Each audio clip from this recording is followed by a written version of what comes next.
नमस्ते dear students. बहुत बहुत स्वागत है आपका पीटी एजुकेशन चैनल पे। मैं हूं गौरव चोपड़ा और आज हम बात करेंगे वर्ल्ड रिस्क इंडेक्स के बारे में। तो हाल ही में ये इंडेक्स जारी किया गया था एंड इंडिया का रैंक इसमें 89th निकल के आया है। तो ये किस रेफरेंस में इंडिया की रैंकिंग दी गई है, क्या क्या इंपॉर्टेंट पैरामीटर्स इससे रिलेटेड निकल के आते हैं एंड बाकी के मुल्कों ने इस इंडेक्स में कैसा परफॉर्म किया है, तो इन सभी के बारे में हम आज के सेशन में चर्चा करने वाले हैं। तो बने रहिए मेरे साथ इस वीडियो के एंड तक। तो चलिए आगे बढ़ते हैं। तो सबसे पहले आइए समझते हैं कि WRI होता क्या है। WRI मतलब वर्ल्ड रिस्क इंडेक्स, जो हाल ही में 15 सितंबर को रिलीज किया गया था। ये index United Nations university institute for environment and human security, जिसे UNUEHS भी कहा जाता है, एंड बुंडनीस इन विच क्लुंग हिल्फ, जो कि एक जर्मन बेस्ड इंस्टीट्यूशन है, and together with university of Stuttgart in Germany. तो इन तीनों के कोलैबोरेशन से ये वर्ल्ड रिस्क रिपोर्ट बनाई गई है, जो कि 2011 से लेकर अब तक हर साल रिलीज की जाती है। एंड ये वर्ल्ड रिस्क इंडेक्स इसी रिपोर्ट का हिस्सा है। तो ये इंडेक्स मूल रूप से हमें ये बताता है कि how much a country is prepared for an extreme natural event, यानी कोई भी मुल्क किसी भी प्राकृतिक घटना के लिए कितना तैयार है उसे झेलने के लिए, एंड उसे रिकवर करने में उस मुल्क की कितनी ताकत रहेगी। ये चीजें वर्ल्ड रिस्क इंडेक्स बताता है। So how does world risk index says all of these things? By analysing the two important parameters. तो कौन से पैरामीटर्स है? Exposure and vulnerability. तो ये हर कंट्री के नेचुरल इवेंट्स के एक्सपोजर एंड उन नेचुरल इवेंट्स से वो कंट्री कितना वल्नरेबल है, यानी कितनी आसानी से इसे टैकल कर सकता है या इन इवेंट्स से पूरा बिखर सकता है। तो इससे हमें ये हर कंट्री के वर्ल्ड रिस्क इंडेक्स के पॉइंट्स के माध्यम से पता चलता है। ठीक है। So how exactly this index is calculated? तो मैंने अभी जो दो पैरामीटर्स की बात की, एक्सपोजर और वल्नरेबिलिटी, तो ये एक्सपोजर है एंड ये तीन वल्नरेबिलिटी है। ये वल्नरेबिलिटी का पार्ट ही है। अब एक्सपोजर में क्या आएगा? Earthquakes, storms, floods, droughts and sea level rise, ये सभी नेचुरल इवेंट्स आते हैं। अगर हम वल्नरेबिलिटी की बात करें तो सबसे पहले ससेप्टेबिलिटी आता है, which means how likely that particular country would suffer from harm, which ultimately depends on उस country का infrastructure कैसा है, food supply and logistics कैसा है, and certain reliable economic framework conditions। बात समझे? Next we have coping capacities, which means उस मुल्क में कितनी ताकत है कि नेगेटिव कॉन्सिक्वेंसेस को वो कम करने में सफल हो। अब ये बहुत सारे फैक्टर्स पे डिपेंड करता है, जैसे कि governance, then health care, social and material security, ये सब। तो कोपिंग कैपेसिटी को ऐसे मेजर किया जा सकता है। Next we have adaptive capacities, which means how much a country has the capacity, or so to say capacities, for long term strategies for societal change, जो कि डिपेंड करेगा कि आने वाले टाइम में उस मुल्क को किस प्रकार के नेचुरल इवेंट्स फेस करने पड़ सकते हैं, which could be important challenge like climate change. तो इन दोनों का mix would actually give you the world risk index. तो ये मोटा मोटा ये इंडेक्स ऐसे कैलकुलेट किया जाता है। अगर हम एक्चुअली टेक्निकल्स की बात करें तो ये तीनों ऐसे कैलकुलेट किए जाते हैं।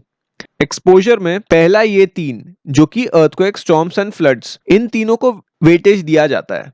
इन तीनों को 1 का वेटेज दिया जाता है, and these two are with a weightage of 50%, and then you divide both of these by the total population of the country. तो तुम्हें क्या मिलेगा? You will get how much a country's population is expose to these natural events.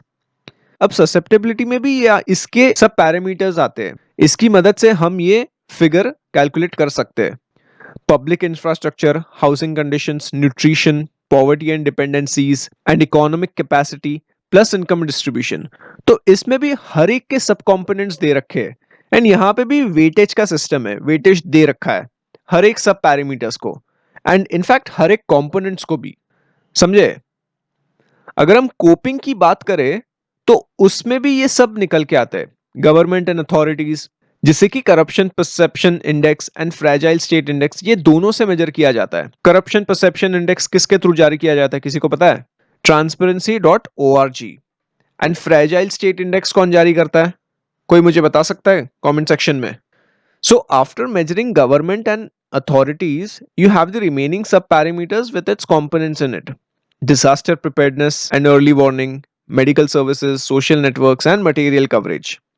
Adaptation में you have these 5 sub parameters: education and research, gender equality, environment status, ecosystem protection, adaptation strategies and investments. तो ये जो हमने vulnerability की 3 चीजें देखी, इसका ये बेसिक सा फॉर्मूला है. And eventually exposure into vulnerability में you have the vulnerability का figure. And इससे फिर आपको वर्ल्ड रिस्क इंडेक्स मिल जाता है. ये फॉर्मूला याद करने की जरूरत नहीं है, लेकिन आप ये सभी पैरामीटर्स एंड कंपोनेंट्स को याद रखिए कि क्या कैसे किधर जाता है. बेसिकली इंट्यूशन समझने की बात है कि हम ये पैरामीटर्स आखिर ले क्यों रहे हैं. बात समझे. अब इस इंडेक्स का पर्पस क्या है, क्यों ये इंडेक्स जारी किया जाता है. तो सबसे पहले इस इंडेक्स के through basic recommendations and suggestions दिए जाते हैं. वो हम ये सेशन के लास्ट में देखेंगे कि क्या रिकमेंडेशंस इस साल निकल के आए. तो बेसिकली ये रिकमेंडेशंस एंड सजेशंस देते हैं ताकि वो कंट्री किसी भी नेचुरल इवेंट से जल्दी रिकवर कर जाए, यानी आने वाले कोई भी नेचुरल इवेंट से लड़ने की क्षमता रखे. दूसरा है कि ये जमीनी तौर पर उस मुल्क की सच्चाई बताने की कोशिश करता है.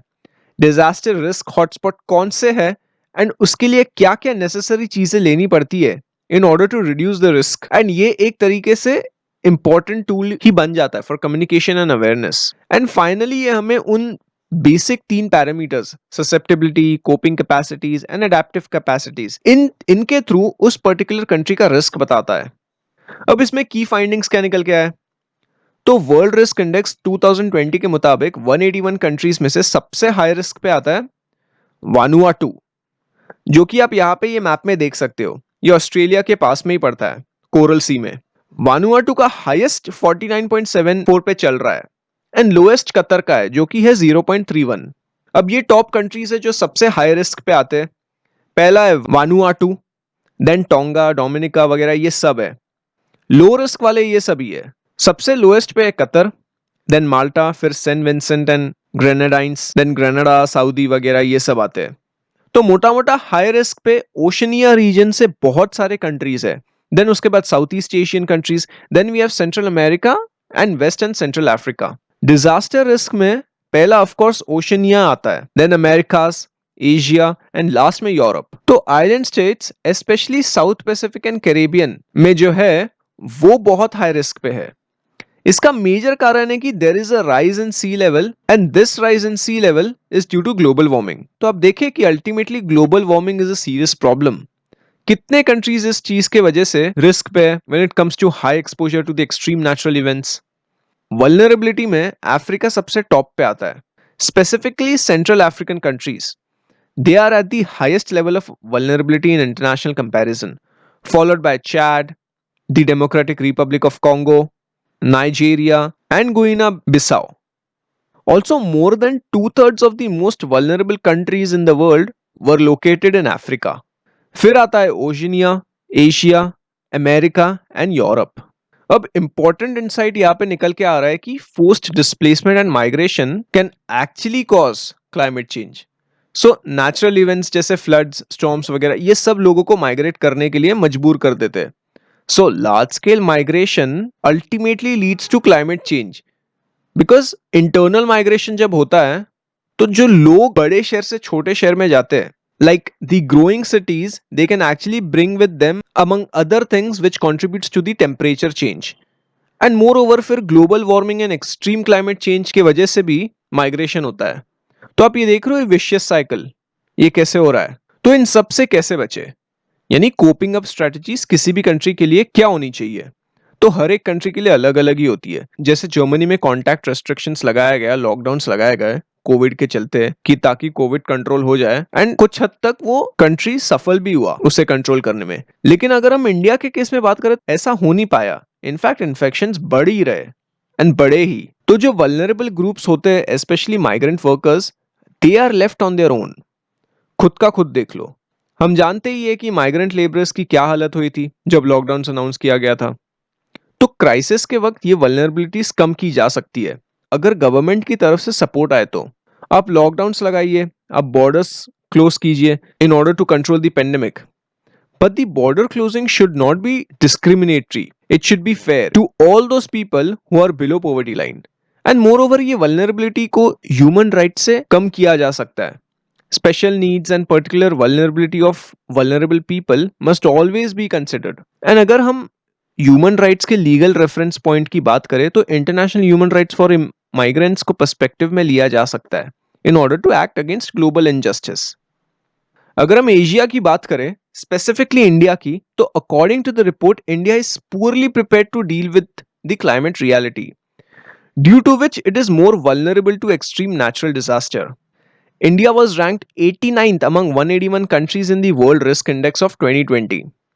पूरे साउथ एशिया में इंडिया चौथे स्थान पर है आफ्टर बांग्लादेश, अफगानिस्तान एंड पाकिस्तान। हमारे से अच्छा श्रीलंका कर रहा है, भूटान कर रहा है and even Maldives with respect to the coping capacity with extreme disasters. जैसे कि आप यहाँ पे इस टेबल में देख सकते हो, ग्लोबल रिस्क इंडेक्स के रैंकिंग्स दे रखे। अब जितना ज्यादा नंबर होगा उतना अच्छा ही है सबके लिए, बिकॉज डिसेंडिंग ऑर्डर में दे रखा है वर्ल्ड रिस्क इंडेक्स के रैंकिंग्स। तो इंडिया पिछले साल के मुकाबले अच्छा ही किया है। इनफैक्ट सारे साउथ एशियन कंट्रीज पिछले साल के मुकाबले अच्छे ही परफॉर्म किए। अफगानिस्तान पिछले साल 53 पे था, अभी 57 हुआ है। बांग्लादेश 10 पे था, अभी 13 हुआ है। भूटान 143 पे था, अभी 152 पे हुआ है। India was at 85, then it climb to 89। Maldives 169, 2020 में 171, नेपाल 116, 2020 में 121, पाकिस्तान 80 एंड 2020 में 87 एंड लास्ट में श्रीलंका जो कि एकदम मार्जिनली बड़ा है 73 से 74। बट अगर हम भूटान, मालदीव्स और नेपाल इन मुल्कों की बात करें तो इंडिया इनसे पीछे ही है। एंड बाकी के ऑफकोर्स अफगानिस्तान, बांग्लादेश, पाकिस्तान, श्रीलंका, इन सबसे इंडिया की रैंकिंग वर्ल्ड रिस्क इंडेक्स में ज्यादा ही है। अब जैसे कि आप यहाँ पे ये देख सकते हो एडेप्टिव कैपेसिटीज का टेबल, तो ये साउथ एशियन कंट्रीज के नंबर निकल के आते हैं। अब जितना ज्यादा उतने खतरे की बात। तो पिछले साल के मुकाबले हर एक कंट्री का ये बड़ा ही है, यानी एडेप्टिव कैपेसिटीज इन कंट्रीज की कम है। अगर हम इंडिया की बात करें तो इंडिया 78 पे है, पिछले साल के मुकाबले 48 था। एंड अगर हम भूटान, श्रीलंका और मालदीव्स इन तीनों की बात करें तो ये इंडिया से आगे ही है। एंड बाकी के जो नेबरिंग कंट्रीज है, अफगानिस्तान, पाकिस्तान, बांग्लादेश, नेपाल, ये सभी कंट्रीज इंडिया से पीछे है एडेप्टिव कैपेसिटीज की अगर हम बात करें तो। So for India it is actually a worrisome situation, because given that the country's first comprehensive climate change assessment report has actually been alarming about the impacts of climate crisis. तो आप समझ रहे हो कि ये टेबल बेसिकली मूल रूप से इंडिया की क्लाइमेट चेंज को डील करने की सिचुएशन बता देता है। तो इसीलिए ये रिपोर्ट में ऐसा दिया गया है कि India is not prepared for the next climate crisis. तो ये रिपोर्ट में मेजर रिकमेंडेशंस क्या निकल के आती है? इस रिपोर्ट ने बेसिकली 4-5 चीजों पे बात की है। Political, social, legal, financial and as well as humanitarian recommendations. तो पहला आता है कि recognise those who decide to migrate at their own will, ताकि एडेप्टिव कैपेसिटी के पोटेंशियल को रिकॉग्नाइज कर पाए। दूसरा, कंट्रीज को रिकॉग्नाइज करना चाहिए कि कौन से रीजन अनइनहैबिटेबल है एंड कौन से हैबिटेबल है, क्योंकि वापस लौटना बहुत मुश्किल हो जाता है।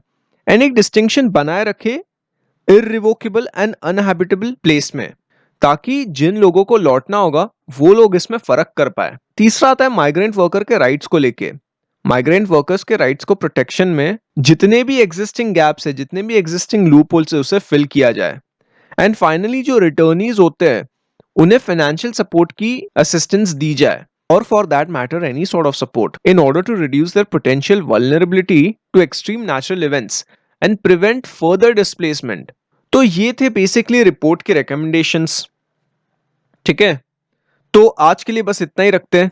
होप आपको ये वर्ल्ड रिस्क इंडेक्स समझ आया गया होगा एंड उससे related concepts, facts and figures specifically India को लेके अच्छे से समझ गए होंगे। So if you like this video, make sure you hit that like button, share this video with your like minded friends, colleagues, और अगर आपका कोई सवाल या सुझाव हो तो उसे कमेंट सेक्शन में जरूर बताइए। We now come to an end to this session. Here are some useful resources for you from PD family. Make use of these. उम्मीद करता हूं यह सेशन आपको पसंद आया होगा। नमस्ते, जय हिंद।